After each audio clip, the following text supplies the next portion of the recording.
Hello everyone, welcome to viral education class 9 and 10 Hindi. तो इस video में क्लास 10 हिंदी के पतझड़ में टूटी पत्तियां चैप्टर को पढ़ने वाले हैं। तो चलिए स्टार्ट करते हैं। तो यह चैप्टर रविंदर के लेकर जी द्वारा लिखा गया है। तो इसमें सबसे पहला भाग है गिन्नी का सोना। तो इस चैप्टर के माध्यम से लेखक कहते हैं कि गिन्नी का सोना और शुद्ध सोना अलग अलग होता है। आमतौर पर देखा जाए तो गिन्नी के सोने में थोड़ा सा तांबा का अंश मिलाया जाता है, जिसकी वजह से यह ज्यादा चमकदार हो जाता है, जबकि शुद्ध सोने की अपेक्षा गिन्नी का सोना अधिक मजबूत भी होता है। ज्यादातर औरतें गिन्नी के सोने का गहना बनाया करती है। आगे लेखक कहते हैं कि ठीक इसी तरह शुद्ध सोने के समान ही शुद्ध आदर्श भी होती है, लेकिन कुछ लोग शुद्ध सोने रूपी आदर्श में थोड़ा सा तांबा मिलाकर चलते हैं, जिन्हें हम प्रैक्टिकल आइडियलिस्टिक के नाम से जानते हैं। आगे लेखक कहते हैं कि वक्त के साथ साथ उनके आदर्श भी पीछे हटने लगे हैं और व्यवहारिक सूझबूझ का भी वर्चस्व हो जाता है। मतलब सोना पीछे रह जाता है और केवल तांबा आगे रह जाता है। लेखक के अनुसार गांधी जी बिल्कुल प्रैक्टिकल आइडियलिस्टिक थे।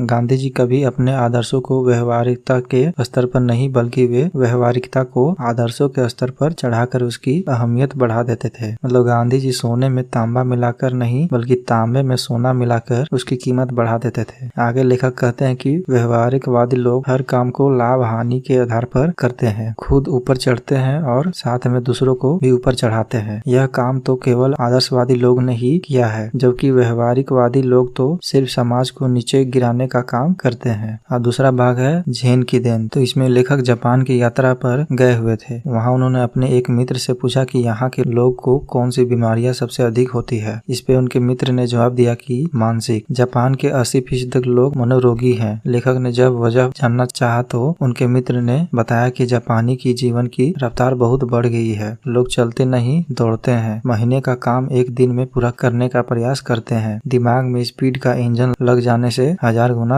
अधिक तेजी से दौड़ने लगा है। एक क्षण ऐसा आता है जब दिमाग का तनाव बढ़ जाता है और पूरा इंजन टूट जाता है। इस कारण मानसिक रोग बढ़ जाती है। शाम को जापानी मित्र उन्हें टी सेरेमनी में ले गए। यह चाय पीने की विधि है, जिसको चानोयू कहते हैं। वह एक 6 मंजिला इमारत थी, जिसकी छत पर दफ्ती की दीवारों वाली और चटाई की जमीन वाली एक सुंदर पर्णकुटी थी। बाहर बेढप सा एक मिट्टी का बर्तन था, जिसमें पानी भरा हुआ था, जिसे उन्होंने हाथ पांव धोए। उसके बाद तौलिए से हाथ पोंछकर अंदर गए। वातावरण इतना शांत था कि चाय का उबलना भी साफ सुनाई दे रहा था। चाय तैयार हुई और चाजिन ने चाय को प्यालों में भरा और उसे तीनों मित्र के सामने रख दिया। शांति को बनाए रखने के लिए वहाँ 3 व्यक्ति से ज्यादा को एक साथ प्रवेश नहीं दिया जाता है। प्याले में 2 घूंट से ज्यादा चाय नहीं थी। वे लोग ओठों से एक एक बूंद कर 1.5 घंटे तक पीते हैं। पहले 10-15 मिनट तक लेखक उलझन में रहे, परंतु फिर उनके दिमाग की रफ्तार धीमी पड़ती गई। उन्हें सन्नाटे की भी आवाज सुनाई दे रही थी। असल जीना किसे कहते हैं, लेखक को उस दिन मालूम चला। तो यही था पतझड़ में टूटी पत्तियां। तो इसी तरह से आप लोग को एनिमेटेड वीडियो के माध्यम से सारे चैप्टर और सारे सब्जेक्ट को पढ़ाए जा रहे हैं। इसलिए चैनल को सब्सक्राइब करें और अपने दोस्तों के साथ भी शेयर करें। तो वीडियो देखने के लिए बहुत बहुत धन्यवाद। Thank you.